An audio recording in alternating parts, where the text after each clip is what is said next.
Noan ja Nellan Pesah. Tuu katsomaan. Täällä se sun leikojunas on, huudahti 5-vuotias Nella kaksosveljelleen Noalle. Noa juoksi paikalle, minkä jaloistaan ehti, ja nappasi pitkään kadoksissa olleen lempilelunsa Nellan kädestä. Jihaa, tästä siivouksesta on paljon hyötyä. Mä leikin tällä heti, kun saadaan hommat valmiiksi. Kiitti Nella ja kiitos Herralle, Noa sanoi ja halasi siskoansa. Pesah ja happamattoman leivän juhla oli tulossa 2 päivän päästä, ja Juutalan perhe oli tekemässä kodissaan Pesah-siivousta.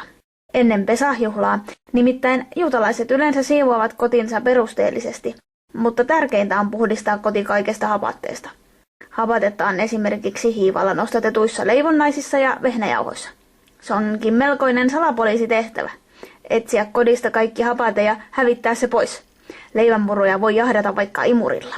Nella ja Noa olivat juuri saaneet siivottua huoneensa, kun heidän äitinsä Raakel passitti heidät pukemaan ulkovaatteet päälle. Raakel ja lapset olivat nimittäin lähdössä hakemaan matsaleipää paikallisesta synagogasta. Matsaleipä on happamatonta litteää vaaleaa leipää, jota syödään pesahina tavallisen leivän sijaan. Tämä oli ensimmäinen kerta, jolloin Nella ja Noa pääsivät synagogaan mukaan hakemaan sitä. Heitä vähän jännitti, millainen paikka se mahtoikaan olla.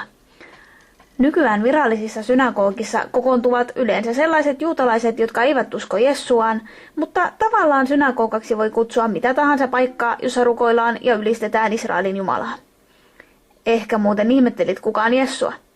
Monet puhuvat Suomessa Jeesuksesta, mutta Jessua on hänen alkuperäinen nimensä ja se nimi tarkoittaa pelastusta. Autossa matkalla synagogaan Noa kysyi äidiltään. Hei, äiti, kerro vielä, miksi me syömme matsaa pesahina? Miksi me syödä pullaa ja kakkuja niin kuin muissa juhlissa? Raakel-äidillä oli vastaus valmiina. Muistatteko, kun kerroin kerran teille, miten Israelin kansa oli aikanaan monta 100 vuotta Egyptin orjana kovassa pakkotyössä? Ja muistatteko, kun kerroin, miten Jumala oli johdattanut heidät erään Mosse-nimisen miehen kautta sieltä vapaaksi, ja miten erämaata pitkin he lähtivät kulkemaan kohti luvattua maata, Israelia? Lapset vastasivat myöntävästi ja odottivat, miten kertomus jatkui.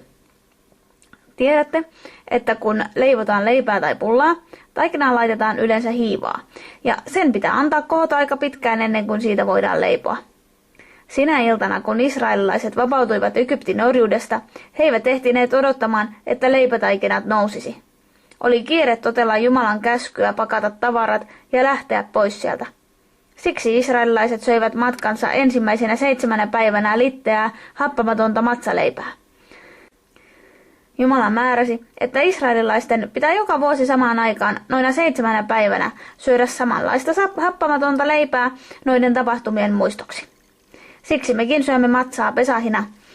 Ja hapate kuvastaa kyllä oikeastaan myös ihmisessä olevaa pahuutta ja tottelemattomuutta, ja siitä meidän tulee puhdistautua Jessuan avulla. Siinä samassa Raakel-äiti karsikin jo autonsa synagogan pihaan. Nella ja Noa ihastelivat komean koristeellista synagogarakennusta. Matsaleivät ostettiin kuitenkin synagogan toimistosta, ja synagoga ei keritty tällä kertaa sen enempää ihmettelemään. Toimiston täti ojensi kummallekin lapselle 1 matsapaketin kannettavaksi autoon. Matsaleipäpaketit näyttivät houkuttelevan kauniilta.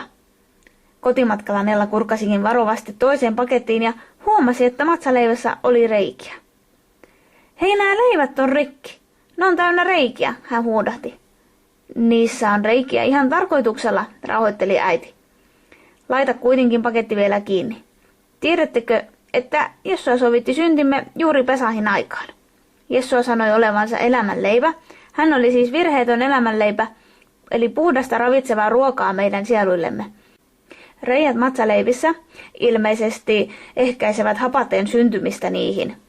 Mutta meille reijät kertovat myös siitä, kuinka Jessua pahoinpideltiin ja hän sai haavoja, eli tavallaan reikiä, silloin kun hän kantoi meidän syntimme. Hänen päähänsä painettiin piikikäs orjantappula kruunu, hänet naulattiin ristille ja kylkikin puhkaistiin keihällä. Mutta hän on onneksi itse Jumala ja hän kesti sen kaiken. Kylläpä Pesah-juhlaan kuuluu paljon ihmeellisiä asioita. Suomessa käytettävän kalenterin mukaan Pesah on yleensä maalis-huhtikuussa ja hebrealaisen kalenterin mukaan se on Nisankuussa. Jumala on antanut ikuisen säädöksen viettää Pesah ja Nisankuun 14. päivänä. Happamattoman leivän juhla alkaa virallisesti Nisankuun 15. päivä, vaikka happamatonta leipää syödään jo Pesahina. Hebrealaisessa kalenterissa vuorokausi vaihtuu aina illalla, joten Pesah alkaa illalla. Sinä iltana syödään karitsaa ja katkeria yrttejä, sillä Herra varjeli kuolemalta kaikki israelilaiset, jotka olivat hänen käskynsä mukaan tuona iltana teurastaneet karitsan, sivelleet sen verta ovenpieliinsä sivuille ja päälle ja syöneet sen teurastamansa karitsan, katkerian yrttien ja matsan kerran. Kaikilta muilta kuoli Egyptissä tuona iltana esikoiset. Esikoinen tarkoittaa ensimmäisenä perheeseen syntynyttä lasta. Näitä tapahtumia muistelemme Pesah-iltana. Koko seuraavan päivän Nella ja Noa odottivat Pesah-illan Seder-aterian alkamista malttamattomina. Seder tarkoittaa täydellistä järjestystä. Oikeastaan taivaallista järjestystä. Kaiken tulee olla puhdasta ja happamatonta. Siksi Pesah-illan ateriaa kutsutaan Seder-ateriaksi. Raakel äiti valmisteli vielä viimeisiä ruokia juhlaateriaa varten ja Topias isä valmistautui Seder-illallisen johtamiseen. Seder-ateriaa vietetään usein Hakkada-tekstin mukaan, jossa vaihe vaiheelta käydään läpi Egyptistä vapautumiseen liittyviä tapahtumia. Mukaan illan juhlaan oli kutsuttu isovanhemmat ja juuteloiden naapurissa asuva Hippusen perhe. Ystäväperheeseen kuului 3 lasta, Luukas, Siiri ja Esteri, joita Nella ja Noa erityisesti odottivat.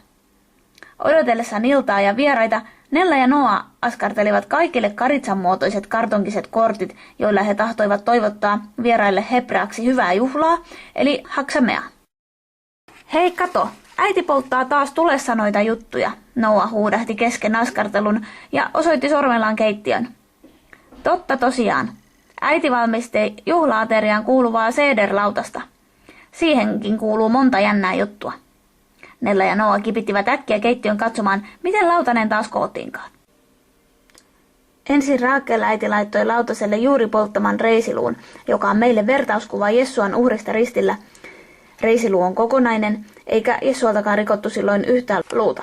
Noa sai puolestaan polttaa tulitikulla kovaksi keitetyn kananmunan, joka voi muistuttaa esimerkiksi Jerusalemin 2 temppelin hävityksistä. Nella sai asetella lautaselle omille paikoilleen katkerat yrtit, joina usein saa toimia piparjuuren palaset. Lisäksi Nella laittoi lautaselle suolaveteen kastetun persilleen nipun ja romainesalaatin lehtiä. Katkerat yrtit kuvastavat Israelin kansan Egyptissä kokemia kärsimyksiä, ja suolavesi voi kuvastaa kyyneleitä, joita orjuuden aikana vuodatettiin. Israelin kansa varmaan nitki Egyptissä paljon, sillä kärsimys oli kova. Lopuksi äiti laittoi lautaselle vielä kummallisen näköistä talanaa, harosettia.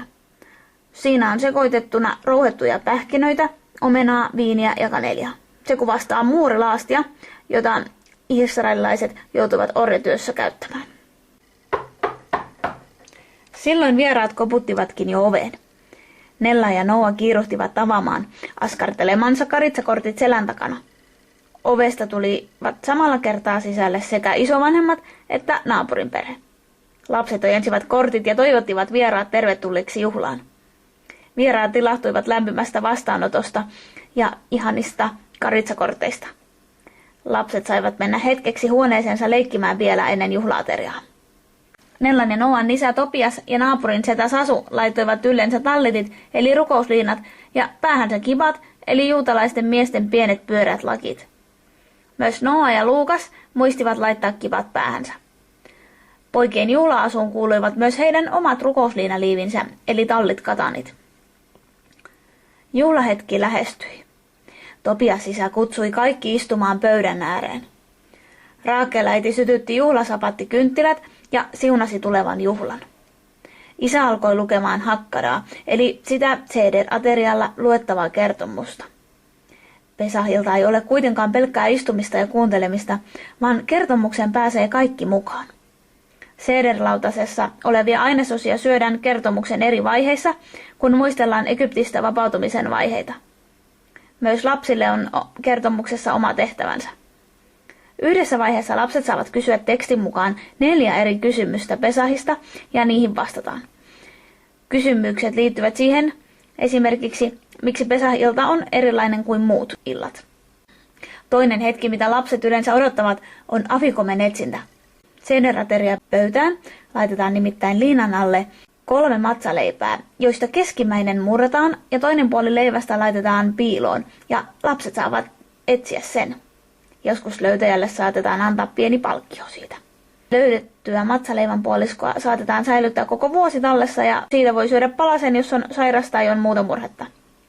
Keskimmäistä matsaleipää voi verrata Jessuan ruumiseen, joka murretti meidän tähtemme, ja hänen kautta tulee meille pelastus ja parantuminen.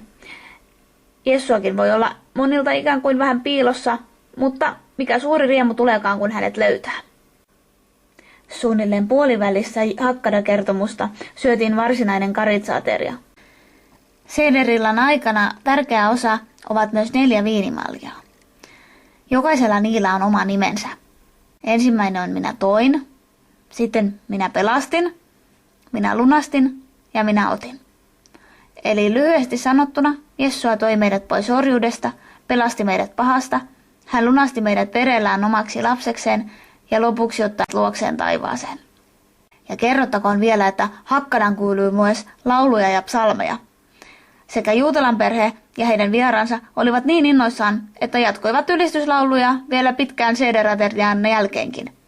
Toki siinä välissä herkuteltiin myös makeilla happamattomilla aprikoosileivonnaisilla ja karkeilla. Pian laulelun jälkeen lapset livahtivat lastenhuoneeseen. Alkoi lähestymään jo keskiyö, mutta lasten ei tarvinnut mennä vielä nukkumaan. Raamatussa sanotaan, että pesäyö kuuluu valvoa. Nella oli keksinyt rakentaa ison majan yön valvomista varten. Majaan otettiin mukaan taskulamppu, muutamia leluja, lastenraamattu ja isovanhempien tuomia karkkeja. Oli aivan merkillinen yö. Lapsista tuntui, kuin olisi ollut yhtä ihmeellinen ilo sydämessä kuin israelilaisilla aikanaan tuona pesäyönä. Seuraavana päivänä herättyään lapsia huvitti huomatessaan, että he olivat saaneet ihan oikeasti nukkua majassa yhdessä kavereidensa kanssa. Paitsi Luukasta ei näkynyt missään. Hyvää uutta vuotta kului hetken päästä kuitenkin majan seinien läpi ja Luukas kurkisti majaan. Minä heräsin aikaisemmin ja luin Raamatusta, että Jumala sanoi, että tästä juhlasta vaihtuu uusi vuosi. Mitä ihmettä, eikö vuosi vaihtunut jo aiemmin? Kerro lisää, Noa uteli. Luukas ei osannut vastata, mutta Topias isä oli kuullut lasten keskustelun ja vastasi siihen. Luukas on aivan oikeassa, sillä niin Raamatussa sanotaan, että tästä kuusta tulee aloittaa uusi vuosi. Se on tavallaan hengellinen uusi vuosi. Varmaankin siksi, että tässä kuussa on tapahtunut niin paljon tärkeitä juttuja. Nimittäin aiemmin tämä Egyptistä vapautuminen Israelin kansalle ja myöhemmin tässä kuussa Jessua kuoli syntiemme tähden ja heräsi kuolesta, antaen meille uuden mahdollisuuden elää hänen kanssaan, hänen valtakunnassaan. Mutta nyt lapset, äiti on laittanut keittiöön vähän purtavaa. Menkääpäs sinne. Välipalan jälkeen Noa ja Nella kävivät saattamassa vieraansa kotiin. Juhlapäivä sujui oikein leppoisasti. Nella ja Noa jatkoivat leikkiään vielä majassa ja samassa muistelivat illan ja yön tapahtumia. Seuraava päivä olikin jo päiväkotipäivä ja Nella ja Noa veivät sinne matsanleipää eväksi. Mitä ihmettä tuo taas olikaan, esikoulukaveri Jerkko kysyi heiltä. Noa tunsi itsensä tärkeäksi, kun sai kertoa sen olevan matsaleipää. Kaverit kuuntelivat kiinnostuneina, kun Nella innostui kertomaan vielä enemmänkin Pesahjuhlasta. Juhlaviikko kului nopeasti ja viimeisenä päivänä oli vielä suuri kiitosjuhla naapureiden luona. Kaikki lauloivat ja soittivat yhdessä ja kiittivät Jumalaa ihanasta juhlaviikosta ja Pesahin sanomasta tällaisen laulun mukaan. Hän on Herra, suuri ja voimallinen.